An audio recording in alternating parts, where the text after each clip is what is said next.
Autoriza o árbitro. Rolando a bola no 974. Vamos ver como é que se posiciona o Brasil logo nesse princípio. Vamos. Casimiro. Lançamento para a área. Corte feito de cabeça. Olha só a graça, olha só a graça, olha que beleza. A chance é gol, é gol, é gol. Gol!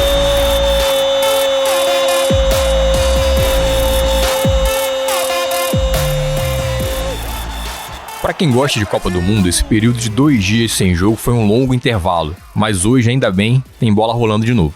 O Brasil joga com a Croácia ao meio-dia e o Tite provavelmente vai repetir o time que venceu a Coreia do Sul por 4-1. O Alexandro ainda está no processo de recuperação da lesão no quadril, então é possível que o Danilo jogue na lateral esquerda de novo e o Éder Militão na lateral direita. A tendência é não participação porque não há um trabalho ainda muito forte e são lesões diferentes. E eu tenho que ter o departamento médico e físico também essa situação. São situações diferentes em relação ao Neymar. Mais tarde, às 4, tem Argentina e Holanda, num confronto em que é difícil dizer quem é o favorito.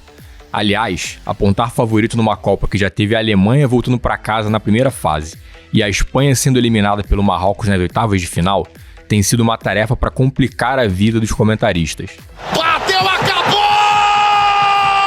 Cavadinha! Gol! Para a história da Copa do Mundo! A análise sobre os confrontos das quartas de final, os favoritos e o clima na seleção brasileira são os temas do episódio de hoje do Ao Ponto. Para trazer todas essas informações, eu converso com Thales Machado, editor de esportes do Globo, e com o repórter Bernardo Melo, que participa da cobertura da Copa. Eu sou o Marco Grilo e estarei com vocês até a próxima segunda-feira. Fique com a gente.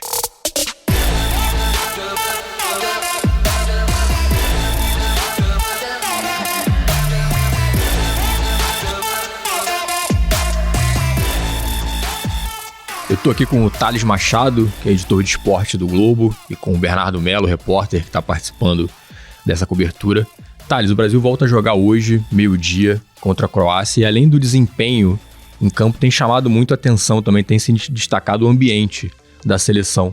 Queria que você contasse um pouco pra gente dos bastidores ali, do que você tem conversado, do que a equipe do Globo que tá lá no Catar tem te contado desse clima entre os jogadores e a comissão técnica. Obrigado pela participação. Nada, eu que agradeço, Grilo. Tudo bem, Bernardo?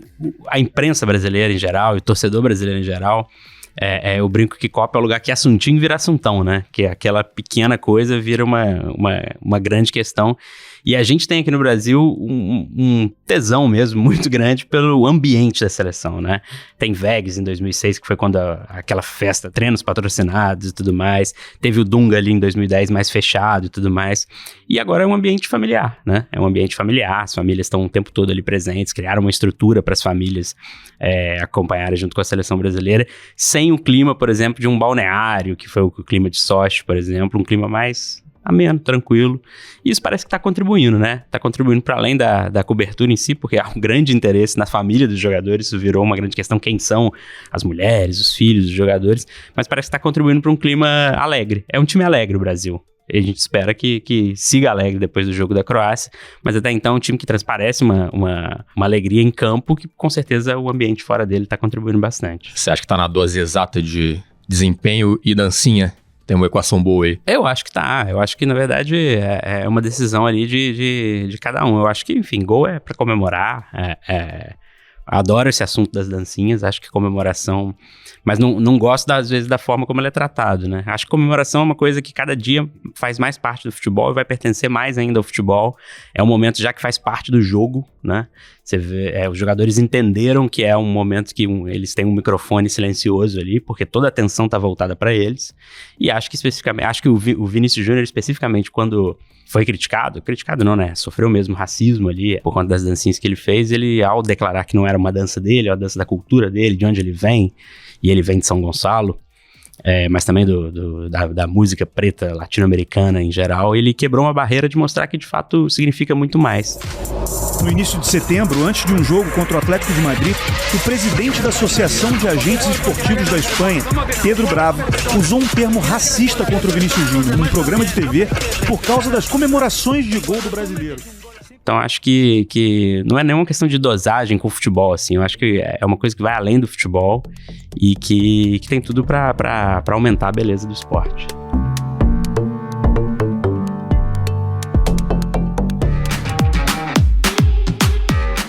Bernardo, essa Copa parece que está sendo a Copa ali do equilíbrio, né? Até foi tema de uma coluna do Carlos Eduardo Mansur no Globo, jogos muito equilibrados ali, muito parelhos. Esse jogo Brasil e Croácia hoje, você acha que é um jogo que tende ao equilíbrio ou dá pra gente apontar um favoritismo grande ali do Brasil? Eu acho que o Brasil é bem favorito contra a Croácia, mas eu acho que é um favoritismo semelhante ao favoritismo que o Brasil tinha contra a Suíça e Sérvia na fase de grupos. É um jogo que o Brasil tende a ganhar, até porque essa Croácia na Copa do Mundo é uma Croácia bem diferente da Croácia que foi vice-campeã em 2018, não tem alguns dos principais jogadores daquele time, o Rebic, que era o ponta-direita, por exemplo, que faz muita falta, o Mandzukic, que era o centroavante, o próprio Perisic, que hoje é o principal nome dessa Croácia, mas não está na mesma forma que mostrou na Copa de 2018, quando foi um dos jogadores mais importantes.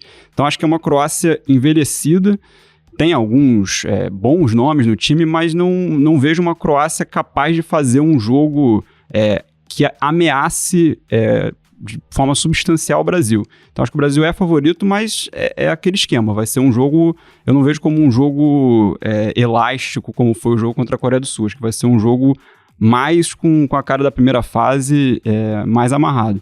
Mas essa Copa, ela tem, de fato, sido bem interessante por essa questão do equilíbrio. Eu acho que, enfim, a gente ainda vai estudar, vai fazer muita matéria ainda sobre isso para entender o que aconteceu. Talvez uma explicação seja o fato de ser a primeira Copa com 5 substituições, né, que foi uma inovação durante a pandemia.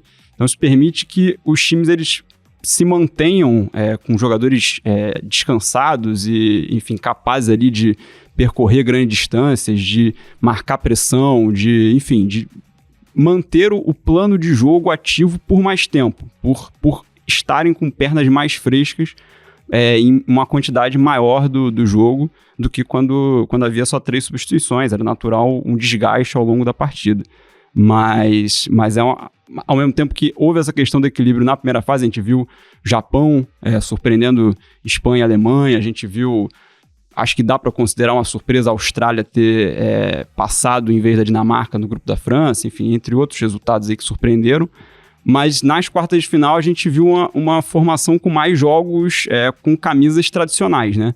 As zebras ali que passearam na primeira fase não vieram com tanta força assim nas oitavas. Acho que Marrocos é a grande surpresa e nem chega a ser uma zebra exatamente, é uma seleção emergente, como nós já tivemos outras aí em Copas do Mundo, como a própria Croácia foi em 2018. Como é que você vê esse Brasil e Croácia, Thales? É um jogo mais cara de Brasil e Suíça ou de Brasil e Coreia? Eu acho que é o mais cara de Brasil e Suíça.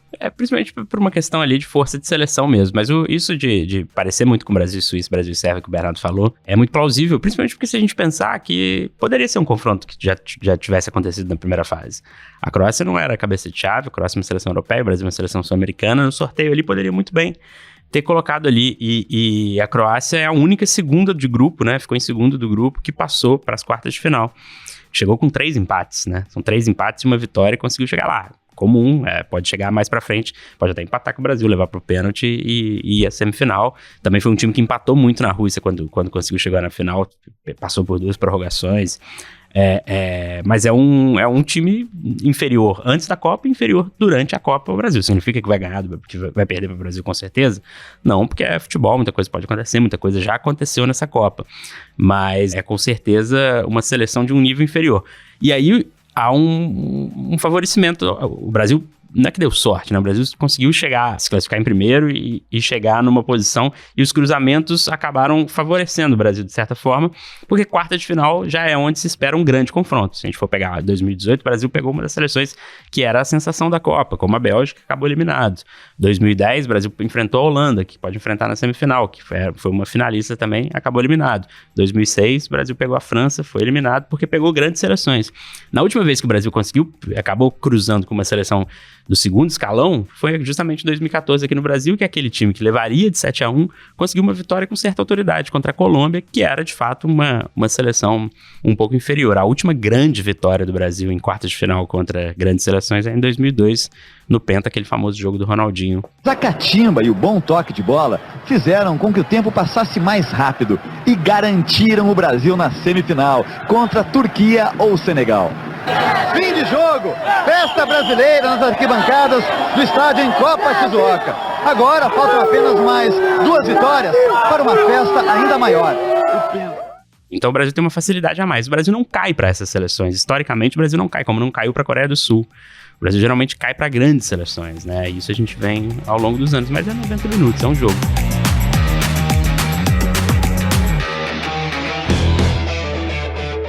Agora, falando em grandes jogos, hoje às 4 tem Argentina e Holanda, que é o jogo que a gente estava brincando aqui antes de começar a gravar, que é um jogo que pode dividir quem vai ganhar ou não os bolões por aí. Tá todo mundo muito em dúvida do que apostar. O que você acha, Bernardo? A Argentina é mais favorita que a Holanda? Eu acho que a Argentina é mais favorita que a Holanda. De fato, é um jogo equilibrado, para usar a palavra aí da Copa do Mundo. Mas eu vejo a Argentina como favorita, porque embora a Holanda, com o Van Gaal, assim como foi em 2014, é um time sólido na marcação e muito inteligente e ágil quando sobe ao ataque, é um time muito certeiro. Mesmo sem jogar de forma brilhante. A Holanda de 2014 me parece que tem algumas semelhanças com a Holanda de 2022. Mas embora a Holanda seja esse time sólido, que não vai ser um adversário fácil para a Argentina, eu acho que a Argentina ela vem numa crescente na Copa do Mundo, acho que isso é algo importante. Ter começado perdendo, obviamente ninguém quer começar perdendo, mas eu acho que já tirou um pouco do peso de algo pode dar errado, porque já deu errado no começo da Copa. E a partir daí as coisas começaram a dar certo, com doses aí de sofrimento, de tensão acima do recomendado e acho até acima do necessário. A Argentina tem um time que não é só o Messi, não depende só do Messi, embora óbvio seja o principal jogador da Argentina, mas tem outros grandes jogadores, o Julián Álvarez, o próprio Di Maria, que veio aí com alguns problemas musculares, mas é um nome importante para essa Argentina. O Depou, embora tenha tido algumas atuações abaixo no começo da Copa, é um bom volante, é um bom jogador. Então essa Argentina ela tem nomes individualmente que fazem a diferença e eu acho que encontrou-se na Copa do Mundo. Então eu vejo a Argentina como favorita, assim, para esse jogo contra a Holanda. Que o Thales tem uma opinião diferente pelo que a gente estava conversando aqui. Eu acho que as duas seleções não apresentaram coisas suficientes até agora para se credenciarem coletivamente como seleções de semifinal de Copa, apesar de ser um grande jogo.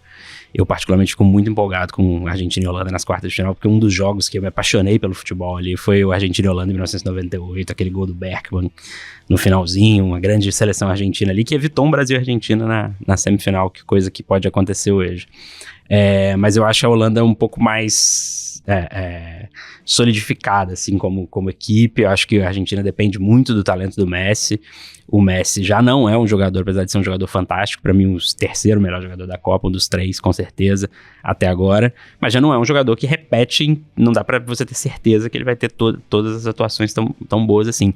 Teve uma temporada no PSG que muitas vezes apareceu mais apagado, e a Holanda tem um time um pouco mais regular. Eu tô confiando um pouco mais nessa regularidade da Holanda, em alguns bons jogadores ali que podem decidir, mas também nesse coletivo muito forte, numa defesa mais sólida e de ter menos jogador que possa atrapalhar, né? A Argentina tem laterais fracos, uma zaga que não é tão confiável assim, jogadores que me parecem ali com menos experiência, mas enfim.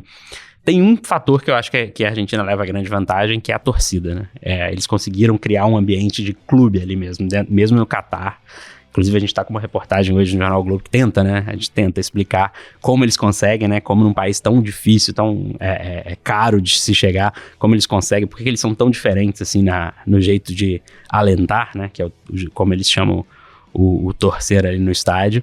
E isso pode criar um ambiente muito favorável, e esse ambiente pode levar a Argentina, com certeza, ao tricampeonato, porque a gente sabe que se carrega, ela tá sendo carregada muito pela torcida, né? Alguns jogos, isso ficou muito claro, em especial o Argentina e México, e que quando ali no meio do segundo tempo, se tomasse um gol, era um Deus nos acuda, e a Argentina já poderia estar em Buenos Aires nesse momento, mas apareceu quem? O Lionel ali fez um gol, e tudo foi dando certo pra Argentina até agora. Di Maria. Tem o Messi livre. Bola pro Messi, pode bater, Lionel Messi! Eu quero gritar!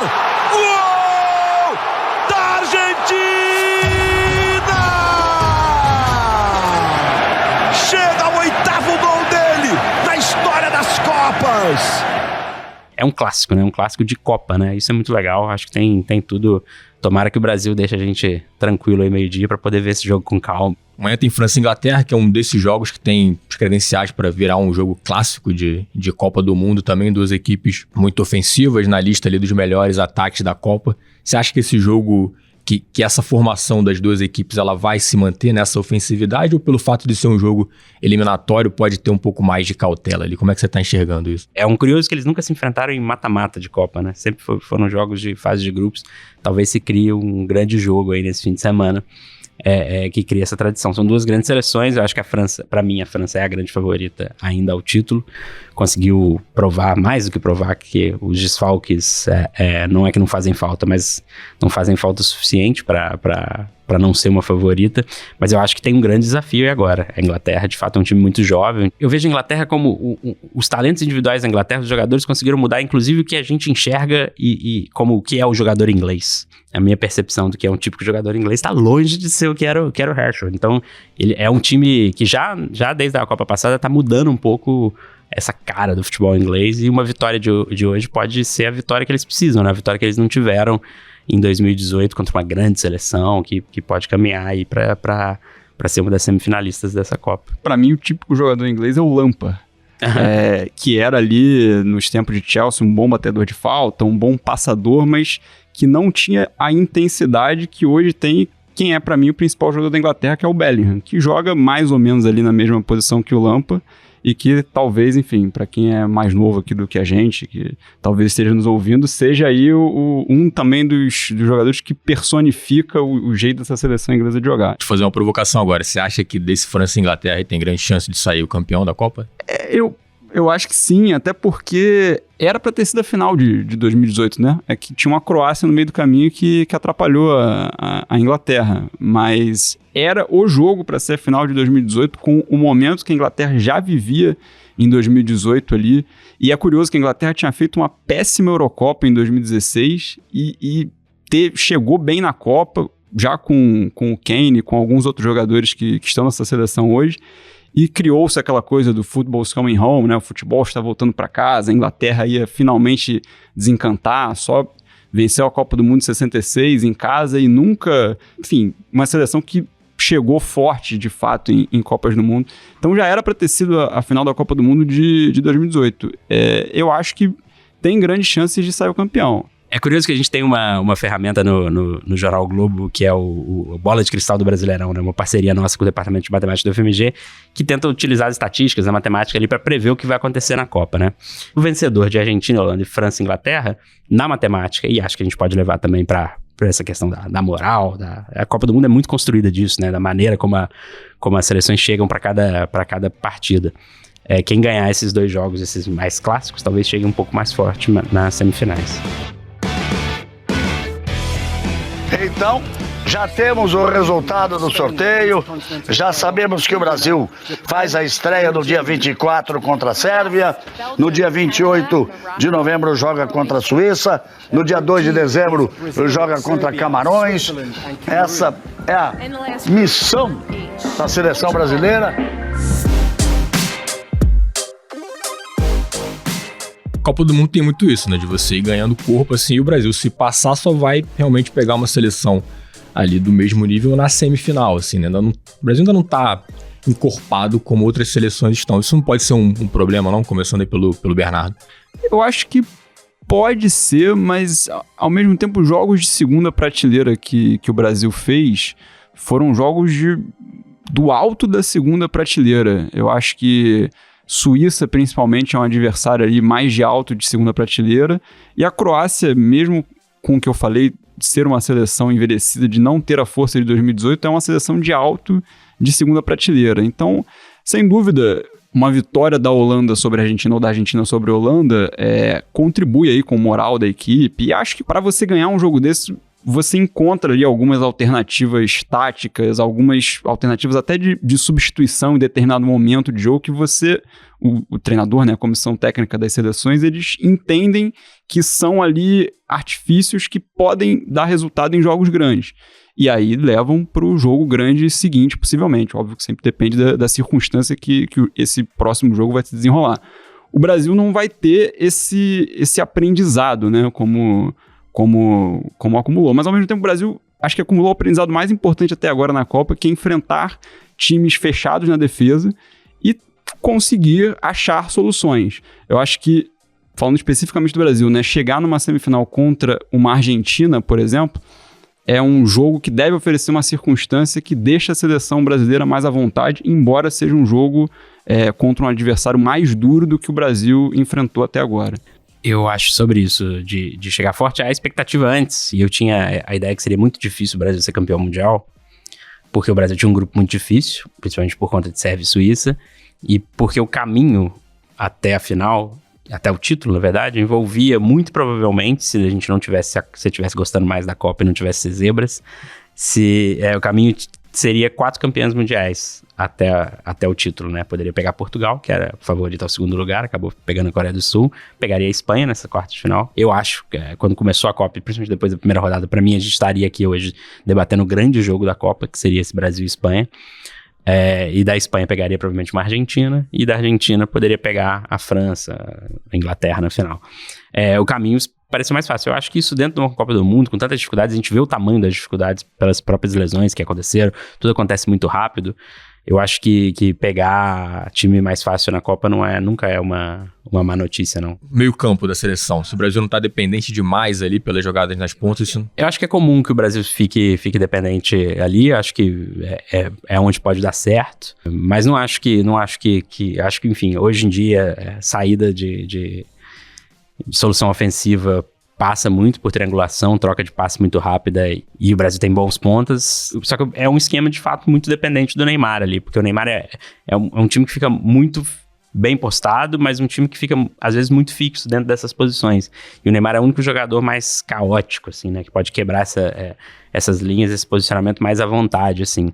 Acho que isso acaba sendo um problema, como se mostrou um problema contra a Suíça, se o Neymar não tá em campo. Se o Neymar tá em campo, acho que tem sempre alguém pra não só ter alternativa pelos lados, mas pelos meios também.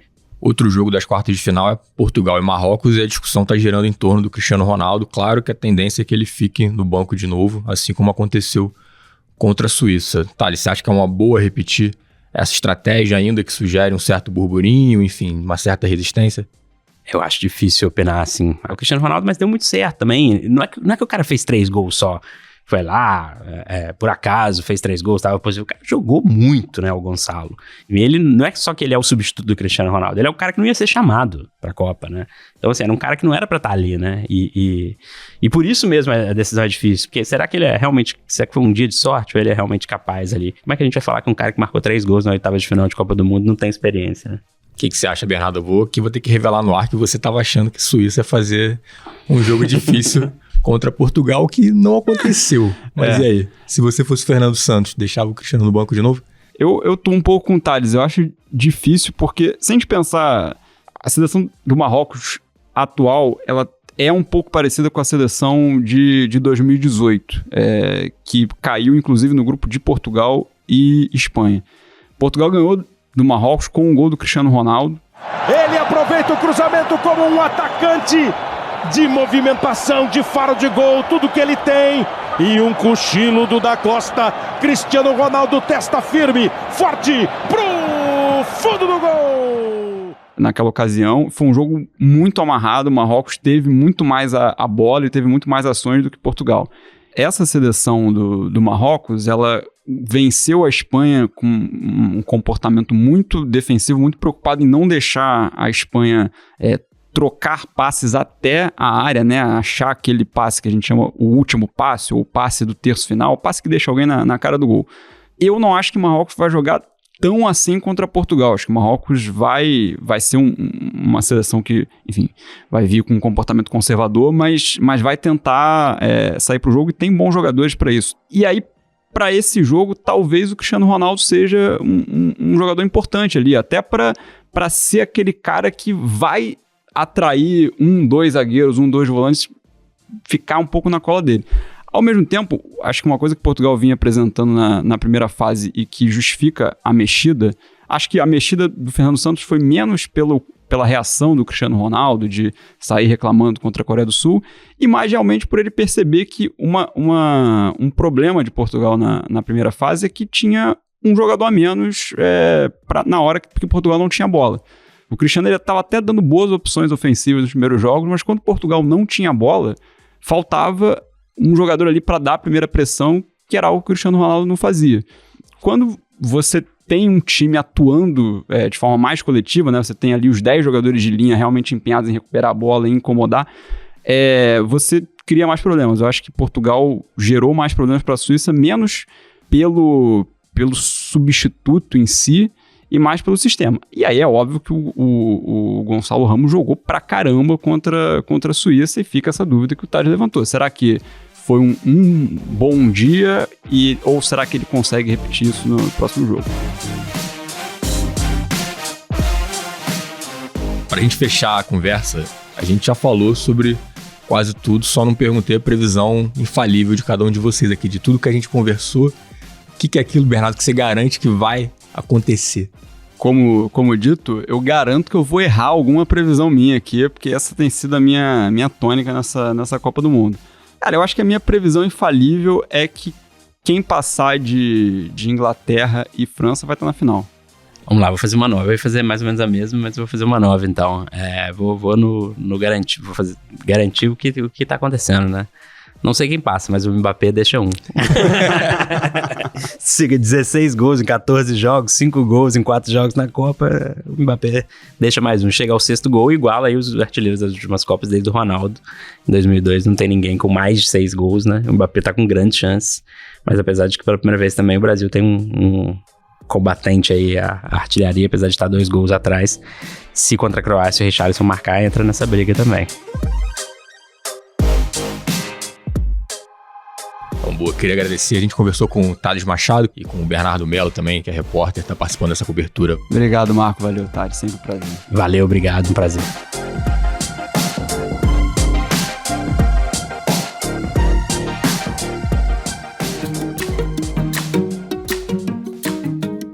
Este foi o Ao Ponto de hoje, o podcast diário da redação do Globo. Nesta conversa, a gente conta com a participação de toda a equipe do jornal, as mesmas pessoas que trazem informação e análise de qualidade todos os dias. Quer saber mais? Assine o Globo. Acesse assineoglobo.com.br e confira todas as notícias e reportagens especiais. A produção foi da Júlia Pina e a edição é do João Guilherme Lacerda e da Luciana Malini. Até mais!